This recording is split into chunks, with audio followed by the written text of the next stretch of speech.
We will be talking about foreign policy and national security. As you see, we have foreign policy and national security. And,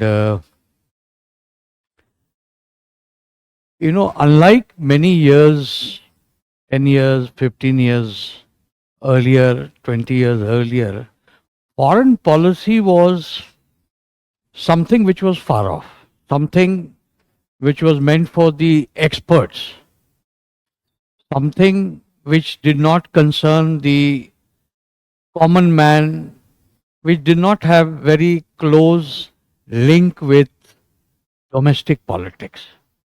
But today, as you know, world is a very globalized world. So if you pick up the newspaper today and see that if the stock market in New York is collapsing, then it is also collapsing in Mumbai, so in Japan. And you saw during the COVID, from China, Wuhan to all the way to Africa, India, everywhere. So the world is a very globalized world. You cannot minus international politics, foreign politics from domestic politics, including national security. So it is very important to keep this in mind. And you should also keep in mind that nation state is the most important factor in international politics. Nothing else matters. Nation state. And while nation state has different criteria, but one criteria is territorial integrity. It is key. Government may come, form may be different, but if you can't safeguard your territorial integrity, then nation state can't exist. And territorial integrity depends on the understanding of national and international politics. So, when you look at territorial integrity, the most important thing when you deal between nation state is one word which you often hear, that is national interest. So all politicians, all experts, they justify any kind of decision by saying this is in our national interest. So President Trump is justifying across the board tariff because he says, make America great again. It is in our national interest. So national interest is very important in international politics. There is nothing bigger than national interest. Now, who defines national interest? What is national interest? So national interest is generally defined by the state, by the people who are at the head of the government, or they are the sovereign authority, and this national interest is the interest of the nation at large, not of one community, one caste, one party, one state, but the nation at large. So, in international politics, you should remember that this is a globalized world. Nation state is most important. Territorial integrity of nation state and interaction between nation is what is international politics. When nations interact with each other, this is international relation, this is international politics. And when they interact for maximization of power. The whole aim is to get more and more power. So Trump today is in a position to make 50 government agree to negotiate tariff with him simply because he has put that. He is a very powerful leader of a very powerful country. Power. So you saw how he dealt with Zelensky when he was meeting? He said, you don't have the card to play. You don't have the power. So power is the sole aim of any nation, so as to achieve national interest. You get that? This is what international politics is all about. Now,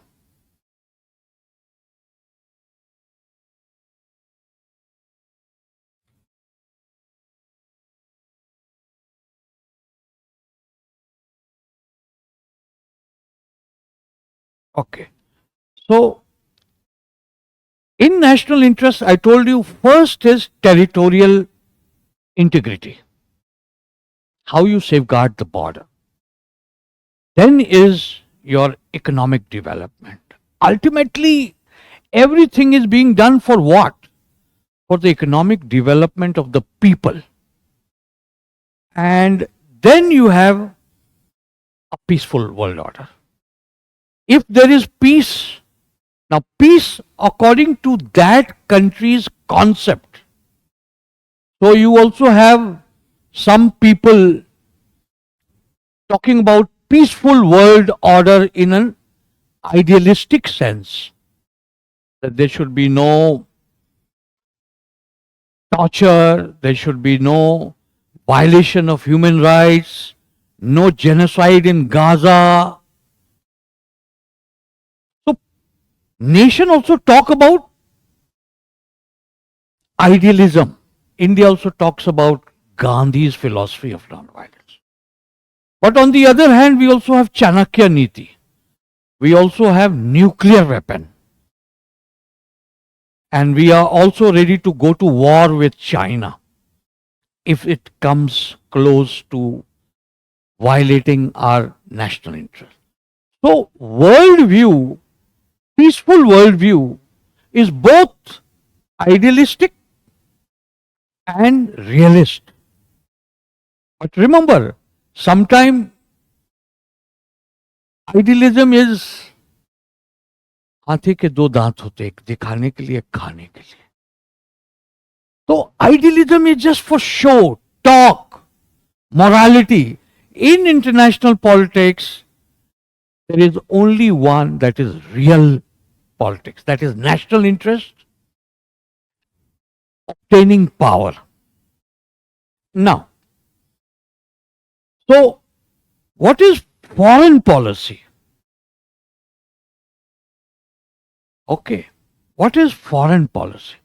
So, to get the national interest of a nation, there are certain policies, goals, objectives that can be defined as foreign policy of a country.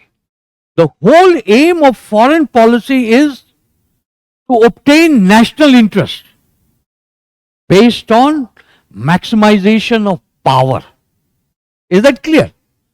Now, when we talk about security, first and foremost is your neighborhood. Now, if you look at America, why America is a very powerful country? One of the reasons is that it does not have any enemy within or close to its border. Can Canada do anything to the United States? Can Mexico do anything? But if you look at China, Why it is all the time so hyperactive? Because it has got Japan on its border. It's got India on its border. You have the Americans in Southeast Asia, Indo-Pacific region. So it is always under threat. But America, no one can challenge its sovereignty. It does not allow any country. You must have heard of Monroe Doctrine. No country which is powerful can survive by threatening America in its neighborhood. So neighborhoods is very, very important.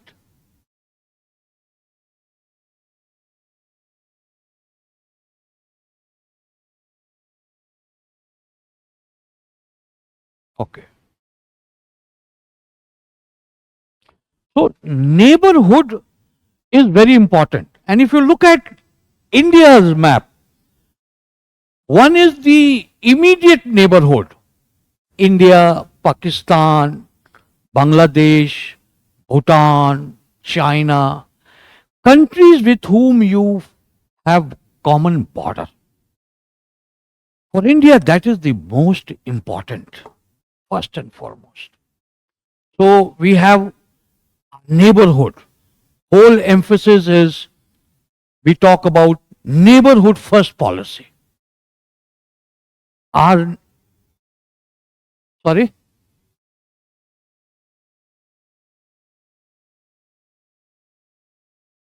Okay.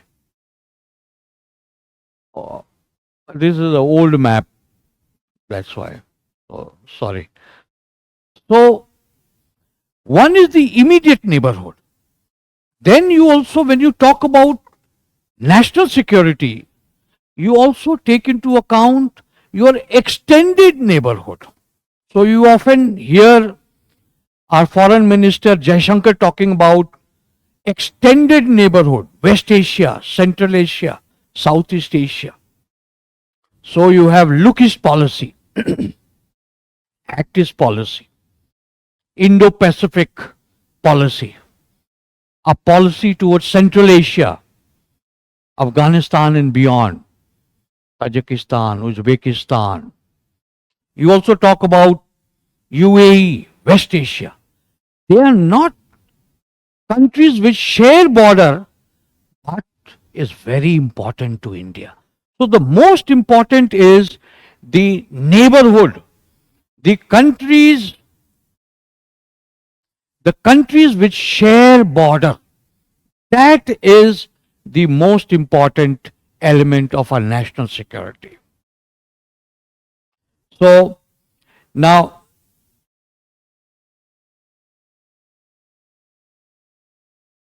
so geography is very, very important as far as national security is concerned. How close it is. But also, when we talk about national security, neighborhood, we also talk about external factors. Now, if you look at external factors, what Trump is doing is not within the control of India or Prime Minister Modi. The war in Ukraine, we can't do anything. We have to adjust. So many of the external factors are not in your control. So you have to devise your national security in international affairs, keeping this factor in mind. External events are not in your control. West Asia, Israel, Gaza, you can't do anything. So there are some factors you will always have to adjust to. Then personality factor. You just go back before January 20, Biden was a different person. President Trump is a different person. Prime Minister Modi is a different person. Prime Minister Manmohan Singh was a different person. So personality also sometimes plays a very vital role in devising foreign policy and national security policy. Okay?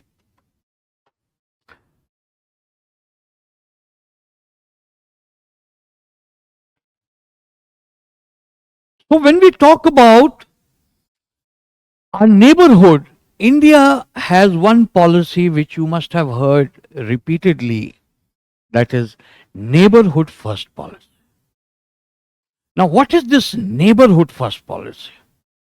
What is the principle? What is the basic aim and objective of neighborhood first policy?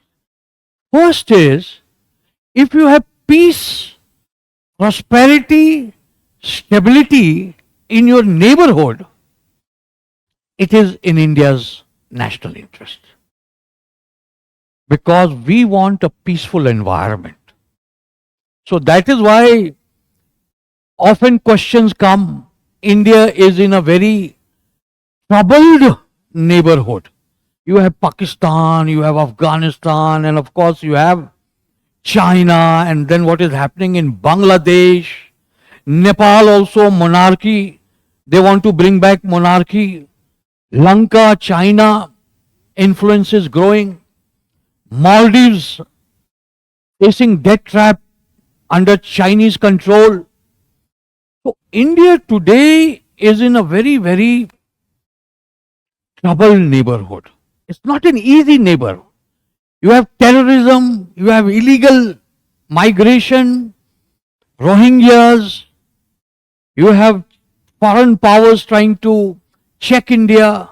So India's neighborhood is very, very troubled. So India has a neighborhood first policy because the aim and objective is, if there is peace, stability, security and prosperity, it is in our interest. So we have what is known as neighborhood first policy. Now, neighborhood first policy is not only because most of these countries have common language with India, culture, whether it is Nepal, Bangladesh, Pakistan, Sri Lanka. It is also geostrategic and geopolitical in importance. Now, what is the meaning of this? The meaning is that you are able to keep your enemies further away from your mainland if you keep your neighborhood peaceful.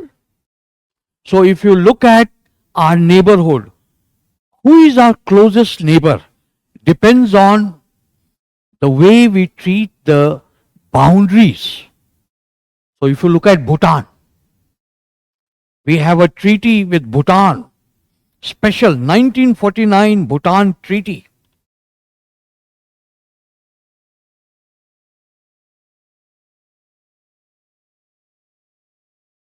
So we have this treaty with Bhutan. Now Bhutan is a very tiny, small state between China on the one hand, India here, very, very vital to India. Because if Bhutan is not there, then we are face to face with China. So the security of Bhutan is very important for the security of India. Is that clear? So we have a treaty with Bhutan, 1949 Bhutan Treaty. And that treaty has some very important clause. You will see the importance. That we coordinate our foreign and security policy. So you would recall there was a 2017 problem between India and China, Doklam crisis. Doklam does not belong to India. It belongs to Bhutan. It is at a tri-junction where India, China and Bhutan border meets. But India interfered on behalf of Bhutan, refusing to allow China to build road there. Because if the security of Bhutan is threatened, then the security of India is threatened. And we have a treaty there which says that. Similarly, if you look at Nepal, we have 1950 Peace and Friendship Treaty. So we have an open border. with Bhutan. You just need a permit. We have an open porous border with Nepal. You can walk in without any document. Every day people from this side of the border go to the other side of the border. It's mainly because we have special relationship. And this special relationship is based on this 1950 peace treaty. And that 1950 peace treaty shows the special neighborhood relation we have. It says that both the countries will consult each other in case there is any security threat to each other, and they will act upon it. It also says that the Indian military can station certain troops on its northern border with China. But at the same time, it also has other clauses, such as that India and Nepal will treat each other's citizen equally. So, except for few services, all Nepalese can apply for all jobs in India. Similarly, all Indians can go and work in Nepal. And the aim is security and prosperity. Now imagine if something like what happened during the COVID in Sri Lanka happened to Nepal. It would have direct impact on India. Because if Nepal collapses, India's security is under threat. So these treaties itself shows you the relationship between India and some of its neighbors, and what are the various treaties that we have which influences our national security. Now the army chief of Nepal is also the honorary army chief of India, and so is the vice versa. Army chief of India is also the chief of the Nepal army. This is a very unique thing. So you get an idea how close India's relationship with Bhutan is, with Nepal is. You get an idea why it is like that. There is certain treaty clauses because it is very important. Now, before we move forward, you should also know some of the key characteristics of our neighborhood. What are the characteristics? One is, as I told you, all of us share common border, culture, tradition, going back thousands of years. Indian people or Indian origin people or diaspora are present everywhere, whether it's in Pakistan, common ethnic, language, culture, whether it is in Nepal, Bhutan, Bangladesh, even Myanmar. That's why I put it here. Myanmar, okay. Even Myanmar has almost 2 million, 2.5 million Indians or PIO working and living there. So this is one characteristics of our neighborhood. Now, it is important to understand this because our security is linked to this, as you will see later on. And second is that geography. All of these countries or most of these countries have contiguous border. It's continuous. We can go to Nepal, Bangladesh, even Pakistan, even Sri Lanka without any hindrance. There is no hurdle. There is no third country. Then one very important element that you must understand when we look at our neighborhood, that this is basically India-centric region, where India dominates. And when I say Indo-centric region, it includes culture, food. It also includes some of the major problems. Most of the problem in this region is linked directly or indirectly with India. But also, if you look at the solution to those problems, can only come with some kind of a negotiation with India. So whether it is illegal migration, terrorism, cross-border non-state actors, whether it is water problem in this water treaty or demand for a new Tista treaty, Brahmaputra, how China is hiding some of the hydrological statistics. Without India, solution cannot be arrived. So this region is essentially Indo-centric, both in terms of power potential as well as the culture. Without India, this region cannot be understood. You cannot exclude India. You can't say that let's study Pakistan without India. You can't study Bangladesh without India. India is the central element. Then, because India is the central element, how to relate with India is the central problem of all the country.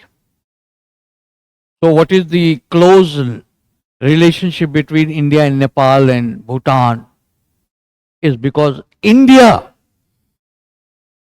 behaves like this with them. With Pakistan, because India behaves. So if India wants SAARC to function, it will function. If India has put SAARC in the dustbin, then it's gone. So India has replaced it with BIMSTEC. You must have read the newspaper. There was this Thailand summit. BIMSTEC formed in 1997. But it has had limited success. But it is only trying to replace SAARC. Not only because SAARC is not functioning, but also because India's interest has changed. SAARC was all about only Indian subcontinent, South Asia. India has become a big power. We are looking to Indo-Pacific. We are looking to Southeast Asia. We have a policy called Look East policy, Act East policy. Now we need to move beyond South Asia. You understood? So as the nation is growing, as your foreign policy is becoming bigger and bigger, you are also looking beyond your region. But the emphasis is always in your neighborhood first. Because if your neighborhood is unstable, problematic, then you can't look far beyond. Okay. Now, because it is Indo-centric, India-centric, and because all the problems and solutions are linked to India, there is also this problem of identity crisis when it comes to other countries. So Pakistan has an identity crisis vis-a-vis India. So it has one aim and objective: to oppose India all the time, whether it is on foreign policy, defense policy, whether it is as a member of the UN Security Council. It does not want to support India, only oppose India.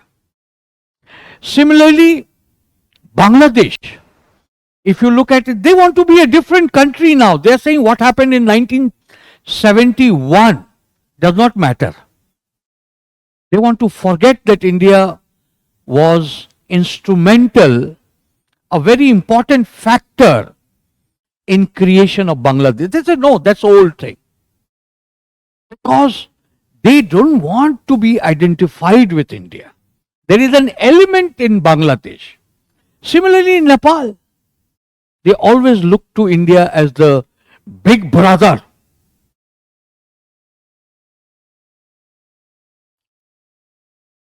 So they always look to India as the big brother, someone who wants to dominate. So this is also the question of identity. And then there are several more, but one very important is that this is among the poorest region in the world. Almost 25% of the world population, almost 25% of the world population, but among the poorest. And it has natural resources, it has great potential, it has good weather pattern, everything. And there are facts. In 1700, India and this neighborhood almost produced, if you see, 25% of the global GDP, which is much more than China is doing or America is doing today. But today it has become a poor region of the world, and it is highly vulnerable to climate change, disaster, Myanmar disaster, earthquake. You must have read in the newspaper, earthquake, thousands of people have died. Cyclone is very, very common in Bangladesh, India, Andhra Pradesh coasts. So this whole region, earthquake in Pakistan, flooding in Pakistan, 2015, Nepal earthquake. So all these factors, 1, 2, 3, 4, there are many, but primarily our region, Indian neighborhood, has these very, very key factors that you should always keep in mind. Is that clear? Only then you will understand the security challenges which we will discuss and the possible solution, only if you keep all of this in mind. Now, let's talk about what are the root cause of the problem in this region.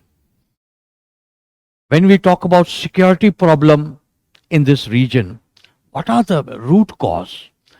First and foremost is the legacy of partition. This whole subcontinent was divided in a very unnatural fashion. Bangladesh was created as part, which was Pakistan, two halves. People were divided, culture was divided, and today you have a Kashmir problem. And that has created problem between India and Nepal. India and Pakistan. Till today. Is that clear? So, legacy of partition.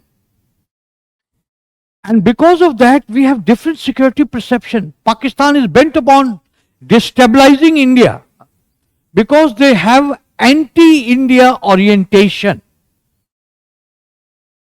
So, all because of the legacy of partition. Then the second element is the role of the military. Now, for almost half the 75 years of Pakistan has been ruled by the military. You had General Ayub, you had General Ahiya Khan, Ziaul Haq and Musharraf. They have. Then even in Bangladesh, military.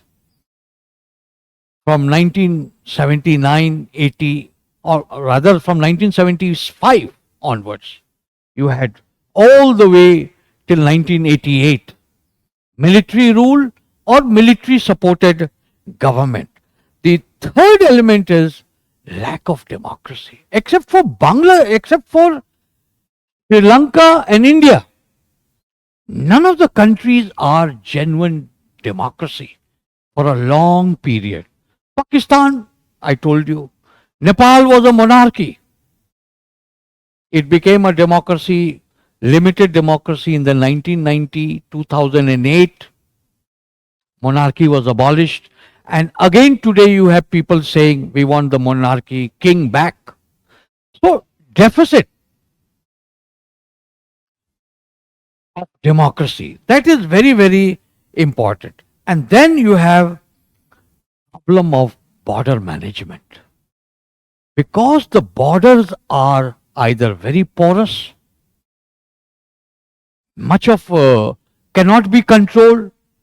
So if you look at Bangladesh, Myanmar, Pakistan, China, Nepal, border management is a big, big problem, security problem for India. Very, very important. And because all of these are very big borders, remember, they are not 1 kilometer, 5 kilometers, or 10 kilometers. If you look at it, Bangladesh has over 4,000 kilometers of border with India. Most of them is undemarcated, not fenced, open. Riverine, rivers are there, people cross. Cattle, cows are just made to swim through it. Over 15,000 kilometers of border India has with its neighbor. 15,000. If you look at Pakistan, if you look at Nepal, China, Bangladesh, Myanmar, Sri Lanka, over 15,000 kilometers. Difficult to manage. So that difficulty in management is a key security problem as far as India is concerned.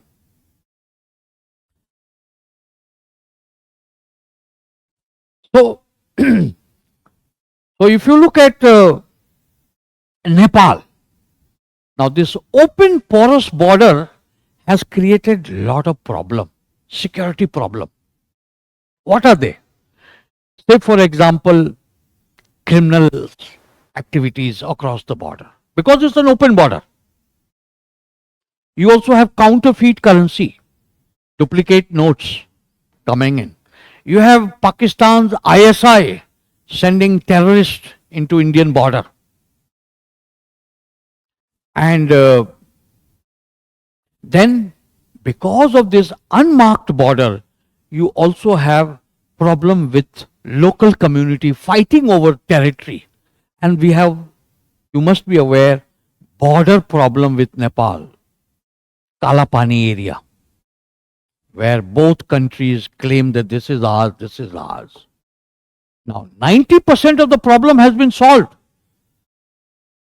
Some technical issues. And that is one of the, in the end, we will talk about why we should solve some of these problems to solve our security issues. If we let it linger, if we don't find out what can be the solution, then India will have problem later on. So 90% of the border with Nepal is already demarcated. We have agreed to the principle, but basic we are refusing to sign. Why? Because Nepal says solve the Kalapani area, otherwise we will not sign. India says first you sign it, then we will solve the rest of it, so that it builds trust. So some technical ego problem remains. So if you look at this border with Nepal, this we have seen this.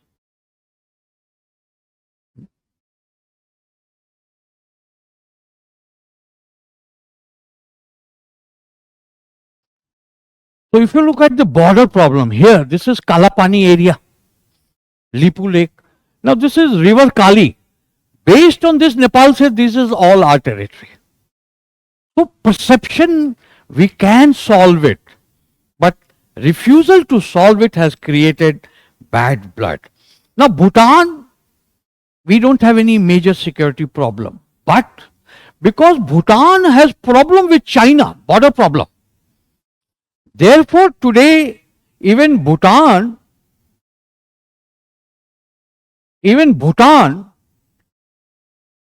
has become a security issue for India.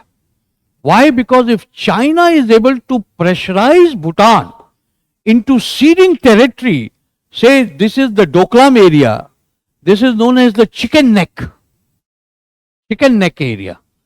And if China is able to capture this territory,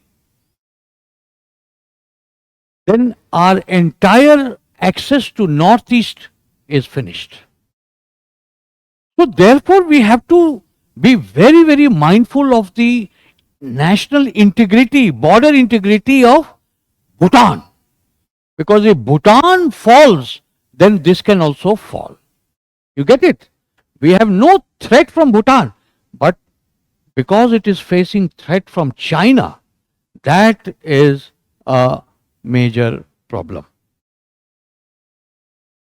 And then, of course, you are aware, we have with Pakistan, cross-border terrorism, which we have seen has divided Jammu and Kashmir, LOC for years.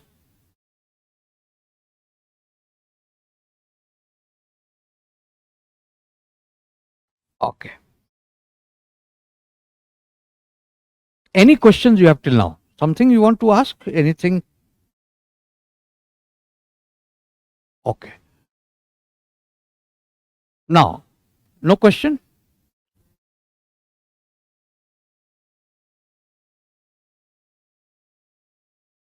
Sorry, come again?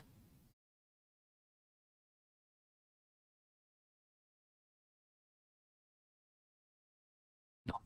So I'm explaining you why it is so difficult to maintain.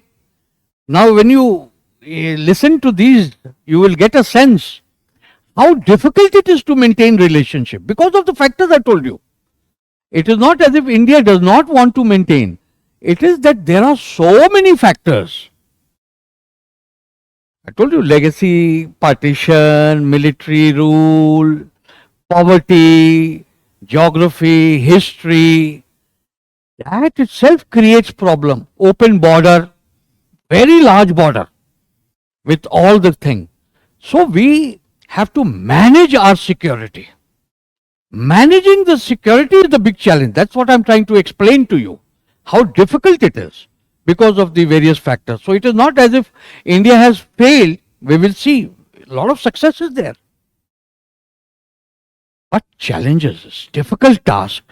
Imagine any other country in the world. Just take your mind to any other country in the world. Look at China, how it is dealing with its neighbors.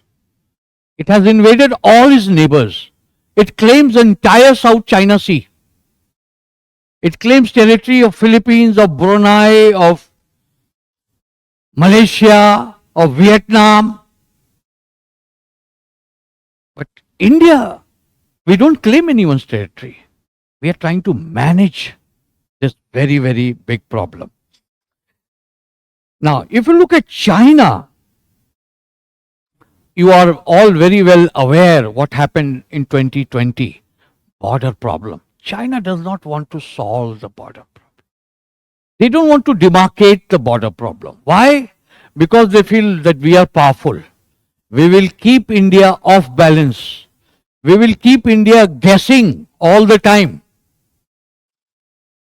So, after the recent agreement to pull back troops in some area, to allow patrolling in Depsang and Demchok, what is China saying? China is saying, forget what has happened.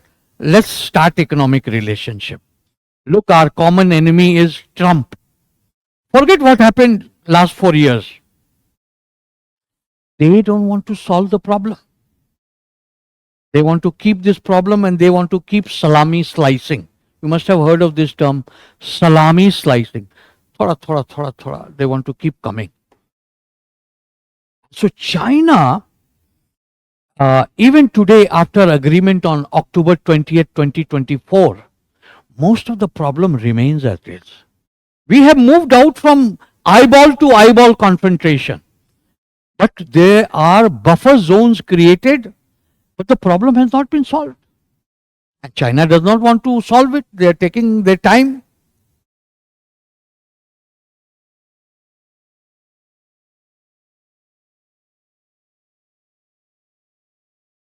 Now, so see, the buffer zone in the disengaged area remains as it is. And China is building all its infrastructure and telling India, don't build your roads, don't build the tunnel, don't build this, don't build that. And they have already had advantage because China says, forget what has happened. They want to start economic relationship. And the aim is to let the border problem remain so that you can keep troubling India. That is the sole aim. Now, China factor has become a major issue, major problem in our neighborhood. Whether it is Nepal, One Belt, One Road initiative, BRI, you must have heard of Hambantota in Sri Lanka. It gives loan. Then when the country can't repay the loan, there are secret clauses which says you give up your territory. So Sri Lanka has given up a territory called Hambantota Port. Now, it is China is well established there for 99 years. It's a direct threat to India. Similarly, China-Pakistan economic corridor, which we will see later on.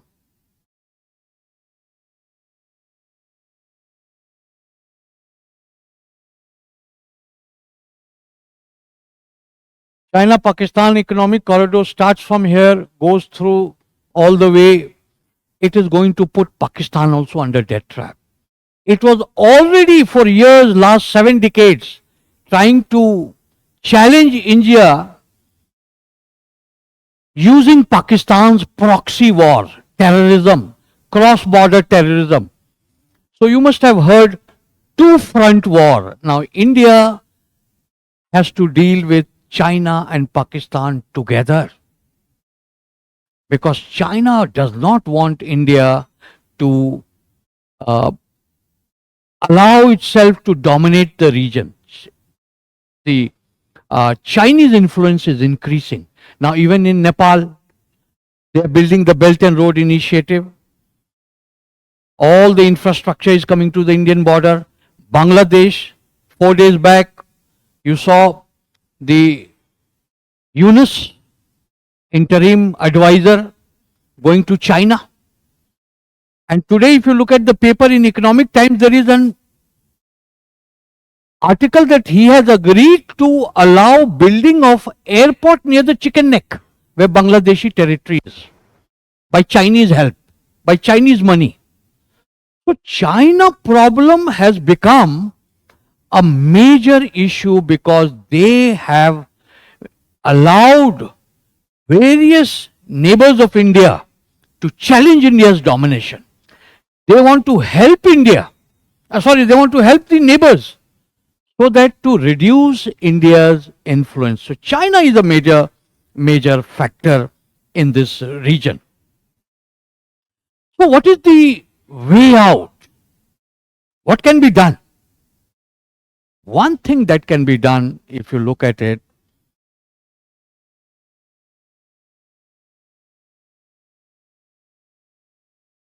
okay, one.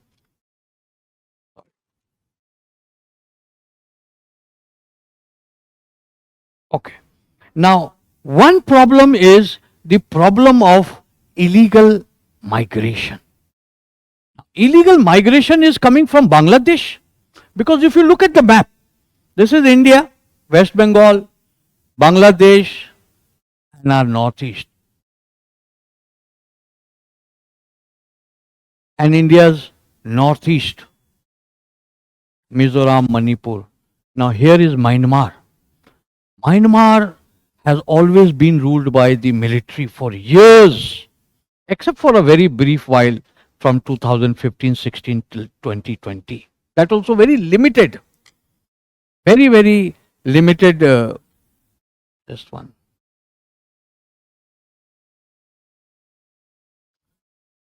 Okay. Also for a very limited period.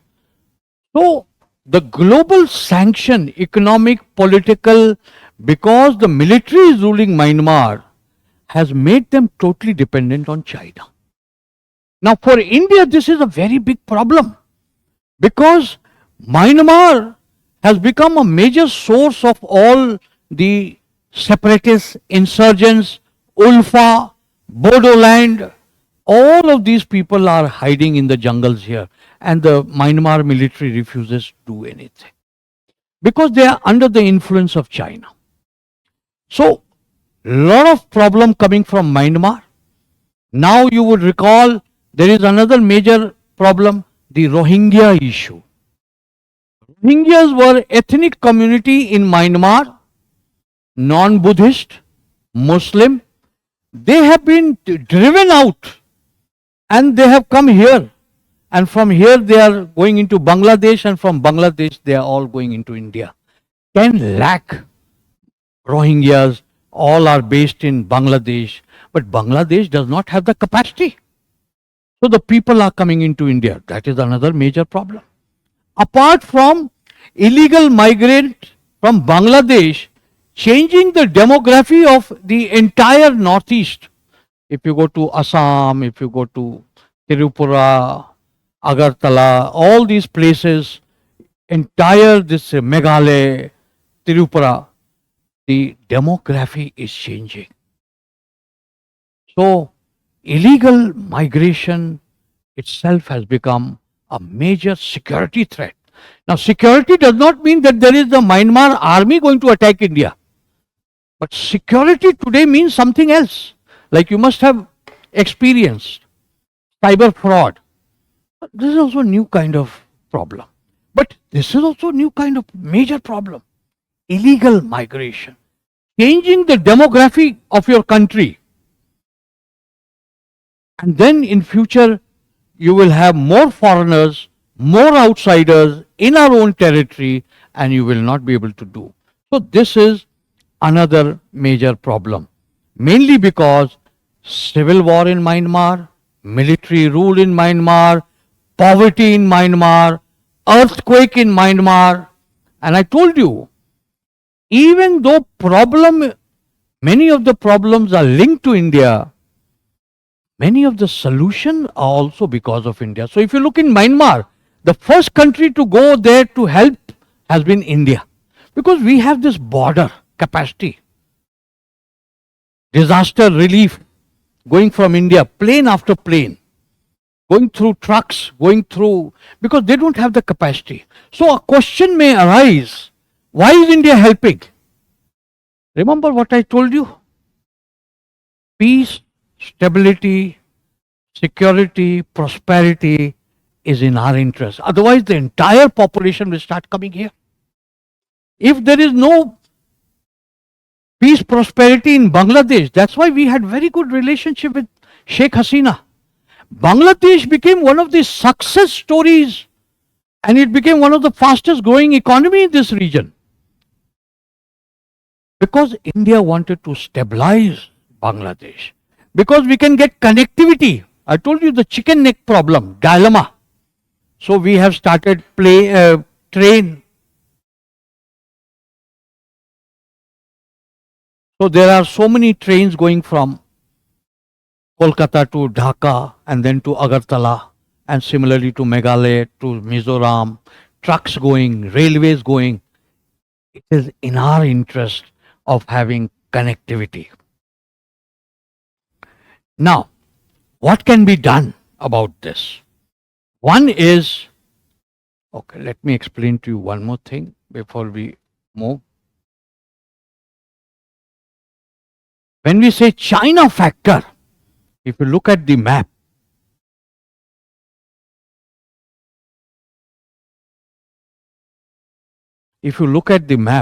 see how China is dominating this region. Even the ocean. Earlier, we had natural frontiers, Himalaya, Indian Ocean, thinking that no one can come across this. We have no threat. We have no threat from the Himalaya. Now, all that has changed. You saw what happened in 2020. Chinese walked into. Now, this area is dominated by China.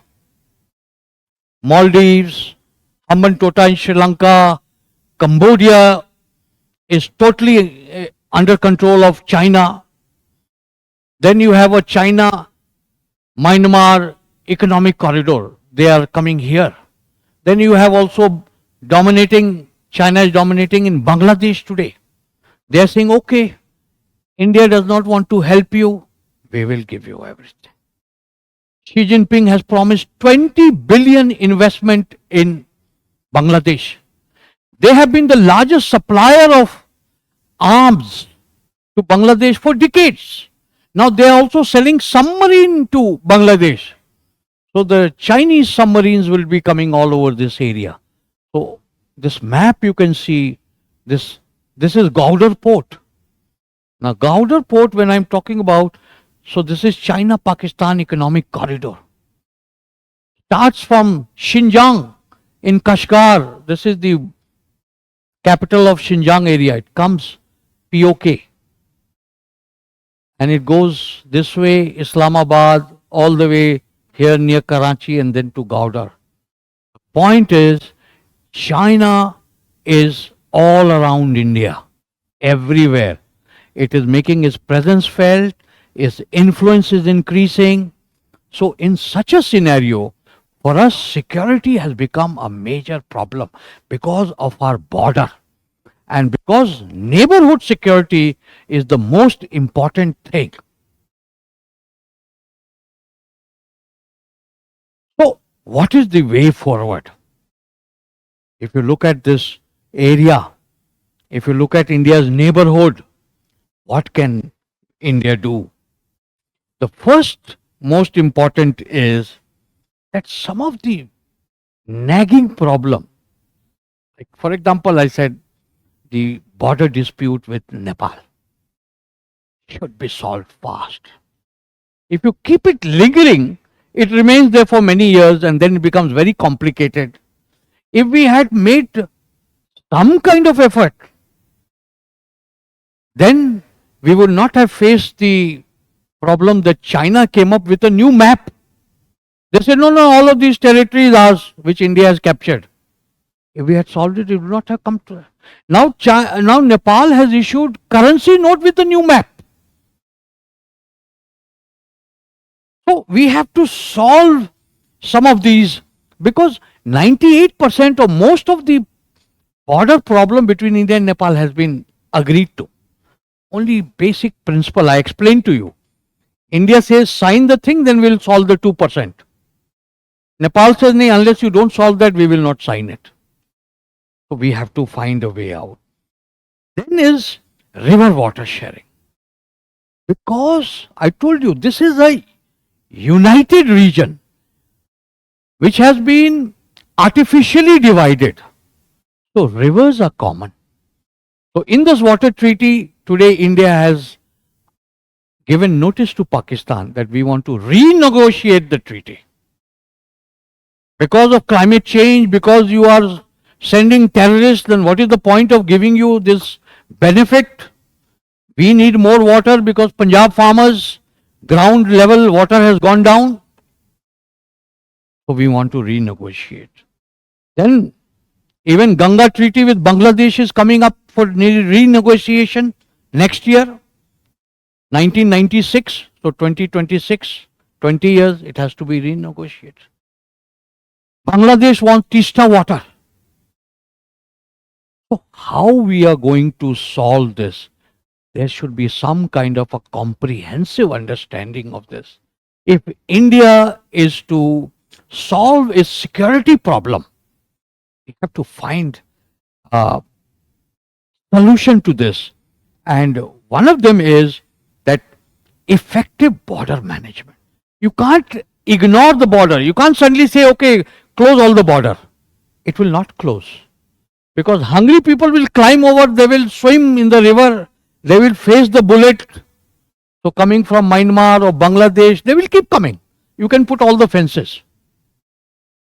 So there has to be some kind of a comprehensive economic development of the region. So India is talking about Look East policy where Northeast, Thailand, Myanmar, Bangladesh, we are looking at it from a one unit, not like a separate thing. We need to develop that entire region. If there is no economic growth, all the poor people, desperate people from Bangladesh, they will come to India. You can pick up as many, you can put up as many fence as you want. And now there has been several historic agreement. Land boundary agreement in 2015, you would recall, between India and Bangladesh. It was a very big thing. If any other country would have done it, they would have got the Nobel Peace Prize for that. You see, there were thousands of people, Bangladeshis living in Indian territory, and thousands of Indians living in Bangladeshi territory. How do you bring the population here, or how do you give them the option? Okay, you want to be in Bangladesh or in India, decide. And then you keep the Bangladeshi territory in India and give the Indian territory in Bangladesh to Bangladesh. We agreed to that. And today the border is very peaceful. There is no disagreement. But because the border is so large, it is so undemarcated, rivers are there, nalas are there.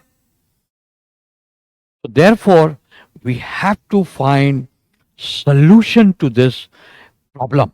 And it can be done because today India and Bangladesh, we have border hearts on the border in Tirupura, where local people come, they buy each other's goods in currency of each other. You can Dhaka or rupees, Taka or rupees. So these are very good steps. We have to become more innovative, more enterprising to solve this problem. So, in effect, what I'm trying to say in conclusion, neighborhood first is in India's interest. So we want peace, prosperity in the neighborhood because we want peace. If India has to develop, if India has to become a global power, if India has to play an effective role in Southeast Asia, in West Asia, first it must secure its neighborhood. Otherwise, whether it is terrorism, whether it is cross-border migration, illegal migration, whether it is dispute over territory, border issue, whether it is water issue, security will continue to be a major challenge for India. And if your own security is not secure, then other countries, China will take advantage because China has deep pocket. It has the money. It has the influence.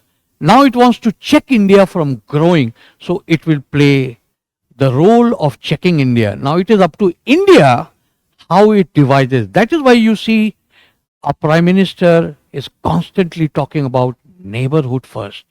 It is not only about culture. It is not only about economic, but it is also about security. So you saw what we did in Sri Lanka. There was no oil, no fertilizer, no food, no foreign exchange. India gave all to Sri Lanka. Why? Because if Sri Lanka collapses, it will be a big problem for India. There will be a massive refugees coming to Tamil Nadu, Tamils. China will increase its influence. It will give them more money, le lo aur, karj. And then they will take up more territory. So if you read the paper, Indian Prime Minister Modi went to Sri Lanka before yesterday. And he signed a number of agreements to help. What he did, he reduced the loan of Sri Lanka. He turned loan into grant. Okay.